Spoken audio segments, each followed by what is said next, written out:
What is your observation of the casino industry on the reservations? Well, I've been involved somewhat with some of the casinos because one of the things I did was I used to be a distributor for Bingo King. At one time when Bingos was they were one of the ones that They were the king. Yeah, and then they gave products, daubers, everything, paperwork to tribes and sold them, and I was part of that, and I became into the and it has its pros and cons. You know, I work for the Potawatomi, as you well know, is probably has the biggest casino and the most activity of that, and and it allowed them progressively to do a lot of things, but I seen it at its worst up there. You know, kids getting their money and not being how to handle money, and all of a sudden they get large amounts of money and they still do it, and all that. So it has the pros and cons. What through my observation of not just throughout Indian country, it has some good and bad. As far as the Oneidas, what I see, I think visually, you know, just it has used its bingo revenue to do a lot of things. You got a lot of stuff that we never had before: the daycare centers, education, scholarships, even with the housing. I am presently one of the. I was on the housing board that got abolished about a month ago, and I had just got on there and that. But what I see is a great deal of their money, at least going back into the community for infrastructure and things like jobs and all that. Whereas I see other tribes where it's basically it's being used or it's not being done in a good way, you know. And so it has its good points and it has its bad points, you know. But it has placed Indian people in a lot of high-profile stuff to at least to control some of their stuff because they have the money now. California Indians, New Mexico Indians, you know, they have generated a lot of the notice to Indians, but it also, to me, it has allowed them to understand the political system in a sense, like South Dakota. I was somewhat up there in Pine Ridge and all that, where they was having large voter registrations. And they basically, if it wasn't for the Indians, they were the ones that were responsible for Johnson getting in there as a senator. They were the swing vote to get him in there. So they do have some political clout. In Montana, you have Indians in the state legislatures. Well, Senator Campbell, who you mentioned, you know, but I don't think he was more or less the Indian vote, but at least there's something where there is some people who are now getting politically active. And New Mexico has a couple of state senators who are native and all that. So there is been some change, and I think it's been because of being able to use some of their money to either promote somebody or do something like that, you know. Mm-hmm. Okay, one last question. What kind of recommendations would you give our youth? One of the things that I see a great change is in the area of promotion of higher education. In I see one of the things I didn't mention, as I grew up, prior to moving down here, in fact, I was president of the school board in Menominee for almost 13 years. And so, and one of the things was a promotion, and I see a higher people going on to college, high school. That there's more of trying to get them. To me that's what you need is a higher education. But what I've seen is in not just Menominee, but all over across education, they're starting to that mentality of that Indian people are smart. Indian kids can go to college. They can succeed at college. We're not all technical car mechanics or whatever, loggers, and so they're starting. They were starting pre elementary, you know, and Head Start. So it's progressive. So there's no reason for an Indian child or a student that wants to go on to school from failing today. You know, you go on to college right now, there's programs that just help you. And I'll give you a good example. One is it's called the People's Program. My nephew, or my grandson, I got him enrolled in it. And we're at the Madison campus, is you go there for about 3 weeks every summer. They start from the 5th grade, and you go there. And you go there all the way through until high school. And if you complete that program, you get a full scholarship to the University of Wisconsin. And then they help you there. It's like they help you. There's no reason today, from my college experience, where I went to, you just were left there. You know, you went through as you're a regular student, you know, but today it's that you got this extra help, and which they need, because it is a big transition. And a lot of that, I think to me personally, a lot of our failures is we were never prepared for college. We were never prepared to leave the reservation. We always You weren't expected to. Yeah, and so even in the service, when you got out of service, where did you come back to? You came back to home. And if you went to school, where did you want to come back to college? And Okay. so, yes. Follow up on that. Is there a catch-22 here from the standpoint of learning too much and forgetting your location? By that I mean, you know, we take from the white man's canoe, so to speak, Mm-hmm. and do we begin to lessen the amount of learning that we have in our own canoe by the traditions and by the, you know, our culture Yeah. in the Indian country? I just want to hear what your view of that possibility are. I think I have two views, and I'll take myself as an example. Mm-hmm.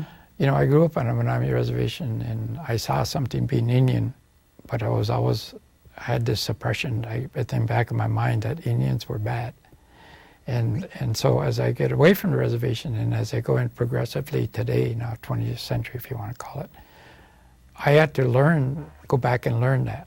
You know, I'm now, I followed a powwow circuit, but I never used to do that before. I never, you know, and I don't. So I've been quite involved in the powwow circuit the last 7 years, I guess, and I go to powwows almost every weekend, and that. But I had to relearn that, and so now is that. But what to me is that even if say a person who is traditionally goes on to I think a lot of that, there's a lot of schools or wherever they go, they now have that organization that's there. They have, like, say, Oshkosh, Stevens Point, they have an annual powwow, they have Indian clubs, they have an Indian, so they have a lot of stuff that allows them to keep their traditions if they want it there to help them, whereas we never had that before. You know, and if we did in Madison, again, I'll go back to Madison, we didn't have a traditional, it was more of a social group of Indian students. We didn't talk about powwows, we talked about our next parties or things like that.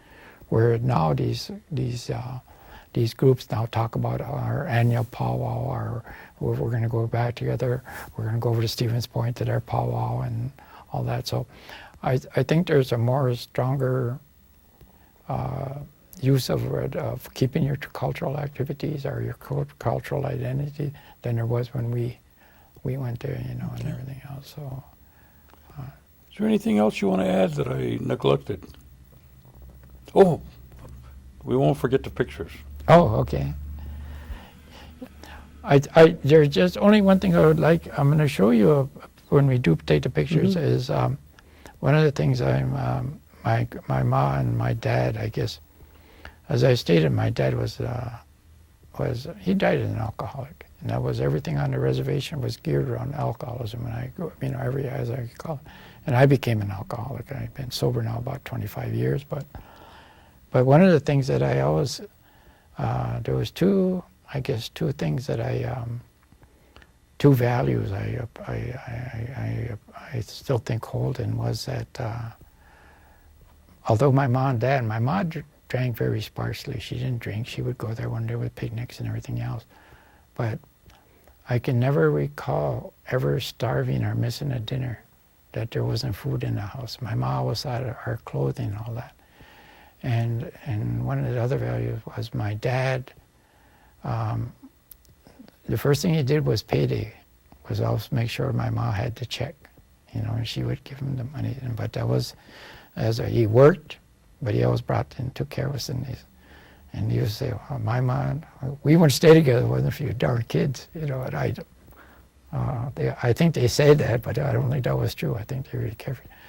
But my mom was given a reward, she's Oneida.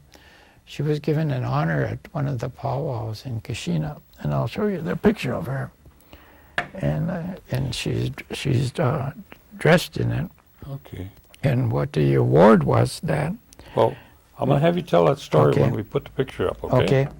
But that's one of the things I would just say was that was, and even with my grandma Oneida and Oneida when I was come back, was that I think they cared for their families a lot better, and that's a lot of the values was that they just cared, And and I think that was Oneida trait, if you want to put it.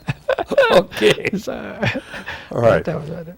Let's have, they'll disconnect you, Okay. and then you come over here. Tell us about this photograph. Okay, this photograph is of my mother, Elizabeth Dakota Martin. What this was is she was being honored at one of the powwows in Menominee, and what it was her honoring was that they had shown that she had taken in approximately 87 foster kids when we grew up, and I grew up with a lot of these kids too that were brought in. But during this time, some of these foster kids, actually, she raised them. They were, and some of them are 3 or 4 brothers and sisters, and she had 87 of them as they counted over the years. And you can't make out. You can see a partial person there on crutches. His name was Royal Warrington, and maybe is that he basically, I grew up with Royal, and he had polio. He was born with polio, and basically my mother raised him in Burton Warrington and some of his sisters and them. But that was the honor of it, and that was it. She passed away in 1989, and one of the things that we did was her pallbearers were 8 of the foster kids that she had in her home and basically raised over the years. And so that was that's her picture of her being honored at that time.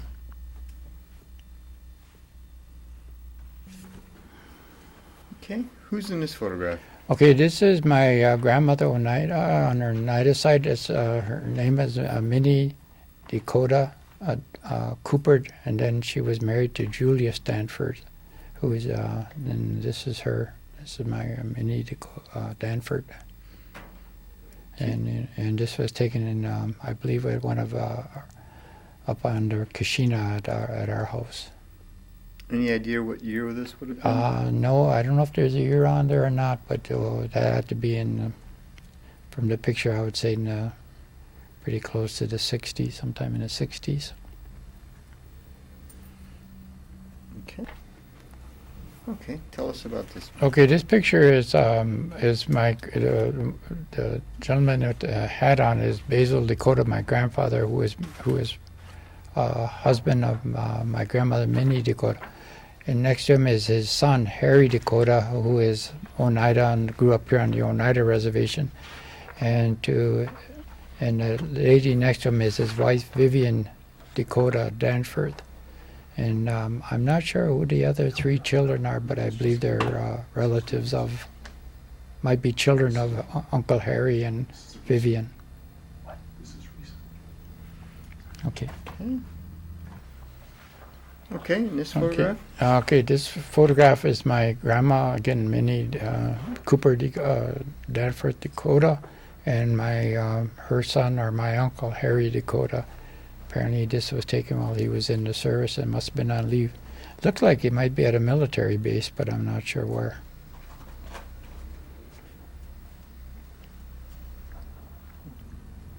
Okay. Yeah, this picture is of my uncle Harry, apparently while he was in the service someplace stationed, and I'm not sure.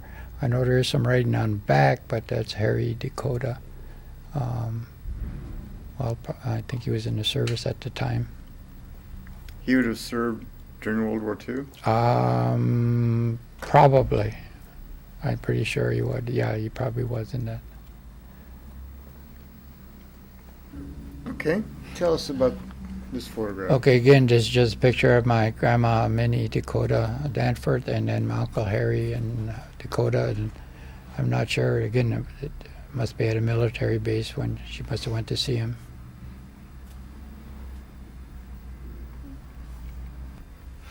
Okay. Okay, this is my grandpa and grandma Minnie Dakota Danforth and Julius Danforth, who was here on the Oneida Reservation, and who I just found out was actually the tribal chairman back in 1961. And this is, I believe, is shot by the house there on HH. I just have one more. I'll just let you get this one. Okay. Okay, this is a picture of my, as I stated, went a bigger picture of my mother, Elizabeth Dakota. Just shows her with some of the foster kids that she had, plus some of our either grandparents or grandchildren or kids, but this is just a picture of her shot in Kashina. And again, depicting some of her grandchildren and some of the foster kids.